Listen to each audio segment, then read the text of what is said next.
Hi guys and welcome back to my channel Crazy Man. So guys, as I promised you, I'm back with the first episode of the MCU Explained series, and today in this video I'm gonna be explaining you the Captain American Shield. So guys, if you don't know what's this MCU Explained series, then you must have to check out my last video in which I gave a detailed description of this series. You can watch that video by the given link in the description.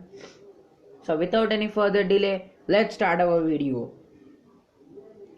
So let me first give a small glimpse of what this Captain American Shield is all about.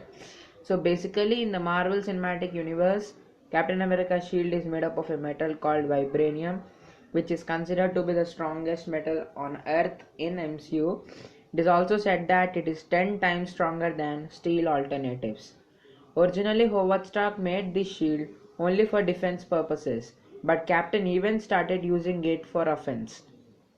So today we are going to be discussing about such three factors that make this shield the special.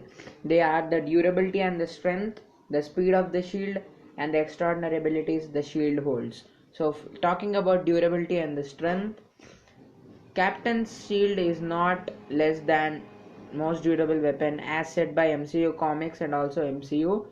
It also faced the damage of collapse of a building in Captain America's The Winter Soldier. It also faced the hit of Mjolnir, and it is also bulletproof shield. And guys, it also faced the scratch of Black Panther in Captain America Civil War. So we can say that Captain Shield is nothing less than indestructible.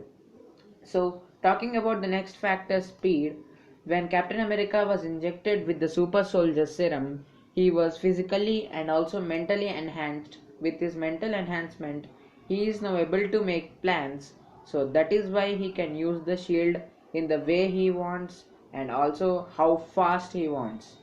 Okay guys, so his disability also increases the speed of the shield, due to which his reaction time will be quick enough with the shield that he can even take down the enemies in a matter of minutes. So talking about the next factor, extraordinary abilities, a weapon can only be considered extraordinary only when it has some or the other extraordinary abilities. So those abilities that make this shield special are the ability to absorb kinetic energy, which also reduces the impact or damage on the shield. It can also ricochet off multiple targets by throwing on it. In addition, Captain also uses it as an offensive weapon in many ways. And guys, you cannot forget the Captain America the First Avenger, where he used this shield in World War II also. So we can say that Cap's shield is durable, strong, fast, and also has some extraordinary abilities, which makes it effective for fighting and also helps to reduce the damage taken by the shield and also Captain himself. So guys, I hope that you enjoyed my video. If you did so, then make sure to like, share and subscribe to my channel. Also check out my brother's channel, link in the description below. Also ring the notification bell to get notified earlier, and make sure you are stay tuned for the next video. Thank you for watching my video guys. Bye.